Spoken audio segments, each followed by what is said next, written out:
lain tak tergoda dengan hamparan seafood saus telur asin seperti ini. Belum sampai di mulut, gurih asinnya sudah berasa.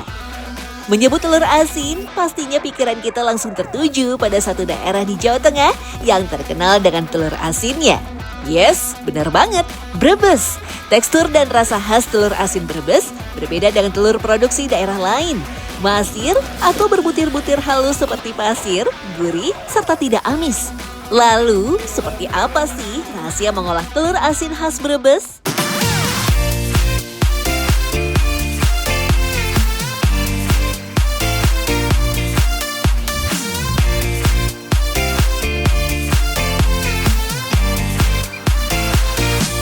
Sudah sejak puluhan tahun lalu, wilayah yang berada di jalur Pantura ini tersohor dengan telur asinnya.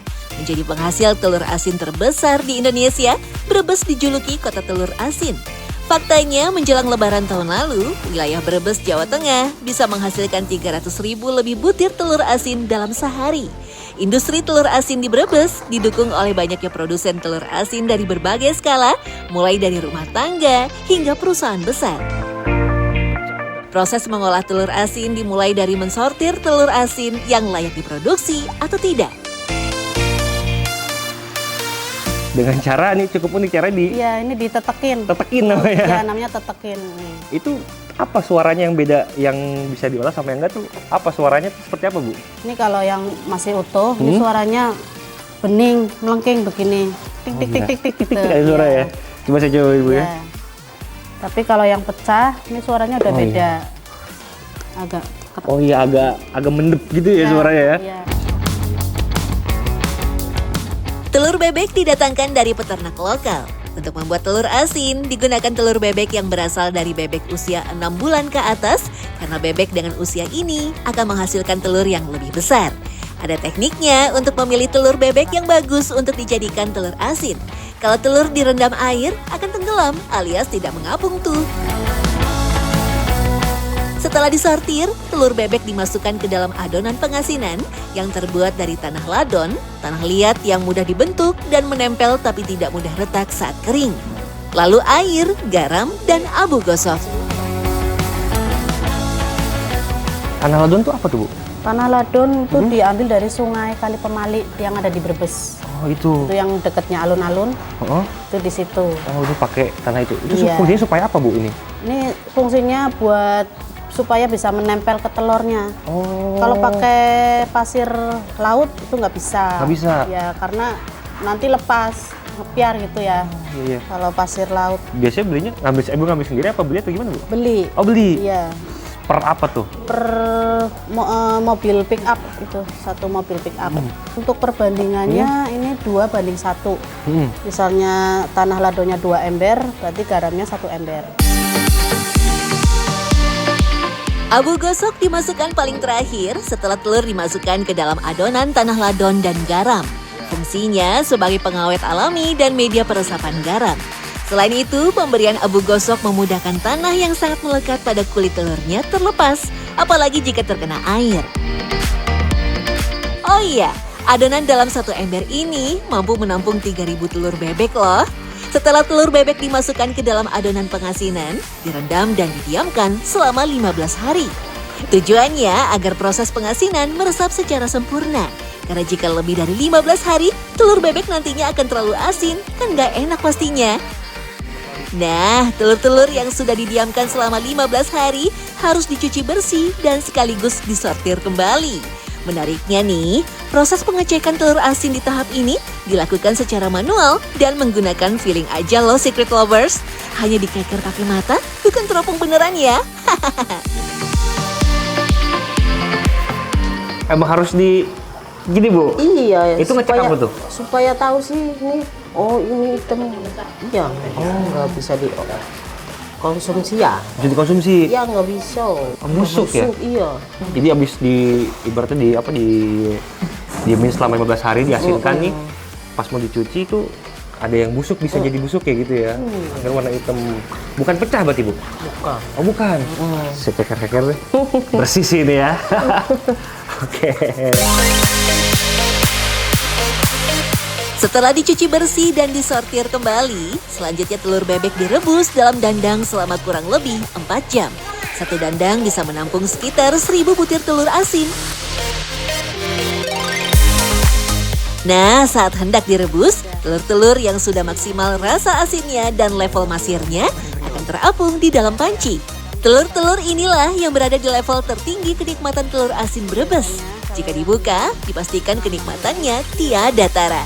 Dari rasa asinnya, gurihnya, masirnya, dan berminyaknya di kuning telur. Selain rasa yang nikmat, keistimewaan telur asin Brebes yang paling menonjol adalah warna kuning telur yang pekat, pejal, dan sedikit berminyak. Kenikmatan telur asin Brebes tentu berasal dari proses pengasinan yang telaten. Nah ini saya juga nggak semuanya, beberapa ada yang pecah Bu ya ini ya. Ada yang pecah Nah, ini. ini disebabkan karena apa tuh bisa pecah Bu? Ini karena apinya kan tadi gede. Ya terus barangkali tadi waktu ngerebus ada yang pecah nggak kelihatan. Oh. Ya. Tapi biasanya selain karena itu pecahnya karena apa Bu? Apakah dari telurnya memang dari sananya seperti itu atau gimana Bu biasanya? Biasanya ya karena kena apinya Api yang sebenarnya gede. itu ya? Iya. Oh iya, selain telur asin original, ada juga olahan telur asin asap. Tentunya telur asap dihasilkan dengan cara diasapi selama kurang lebih 4 jam. Cocok nih buat kalian yang ingin merasakan sensasi telur asin yang gurih dan ada rasa smoky-smokinya gitu. For your info nih Secret Lovers, proses pengasapan bisa menurunkan kadar air sehingga membuat telur asin lebih awet dan memiliki cita rasa yang lebih pekat serta tidak terlalu amis seperti telur asin biasa. Ada juga telur asin pindang yang diolah dengan rempah kunyit lalu di oven selama 2 jam.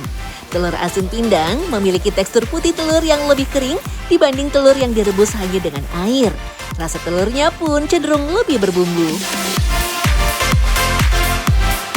Nah ini olahan inovasi terbaru ya Bu ya. Ini telur bawang. Telur asin bawang direbus pakai Kulit ari bawang. Ya, nih. bawang putih ini pakainya. Ya, jadi selain ada telur asin original, pindang, bakar, nah ini ada telur asin bawang yang terbaru nih. Iya. Kita naruhnya harus pelan-pelan nih, Iya. karena telurnya kena dikit atau tergores dikit aja bisa pecah. Jadi Pecah. harus pakai perasaan, Iya, pakai harus hati hati-hati. naruhnya. Iya. Harus hati-hati Bu ya, kayak Iya. pacar sendiri jadinya Bu ya. Iya. Dalam sehari, rumah produksi Sila bisa memproduksi sekitar 3.000 sampai 6.000 telur asin. Beda lagi saat menjelang hari raya, produksinya bisa 2 kali lipat tuh. Selain dipasarkan di tokonya sendiri, telur asin produksi Sila juga dipasarkan ke toko oleh-oleh sekitar Brebes hingga di sepanjang rest area dari Subang sampai Batang. Wow, semua olahan telur asin milik Sila dibanderol seharga Rp4.000 per butirnya. Abang, taruh mana nih? Oh, Bang Imbo ya? Boleh. Saya nyicipin satu ya Bang ya? Buat saya makan. Wah, silakan Bang. Wah, yuk. Wah, sumpah ini masih panas banget ya. Oh. Wah, telur asinnya nih ya.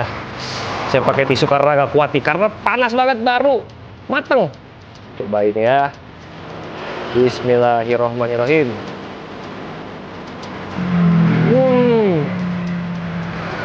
Gua kalau pakai nasi sih makin nikmat ya.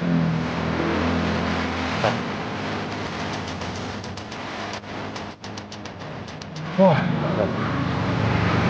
asinnya pas. Ini tuh ternyata lebih enak nih ketika baru matang banget ya. Biasanya kan saya cobain tuh udah dingin. Ini fresh from the oven nih. Sejarah telur asin Brebes dimulai dari tradisi masyarakat keturunan Tionghoa pada sekitar tahun 1950-an yang awalnya berfungsi sebagai makanan ritual dan pengawet makanan. Produksi komersial mulai berkembang pada akhir 1950-an ketika pasangan Tionghoa memulai bisnis telur asin. Warga lokal kemudian ikut belajar dan mengembangkan usaha mereka hingga akhirnya menjadikan Brebes sebagai sentra telur asin terkenal di Indonesia. Secara geografis, lokasi Brebes yang berada di jalur pantai utara Pantura turut memudahkan penyebaran dan penjualan telur asin ke kota-kota lain.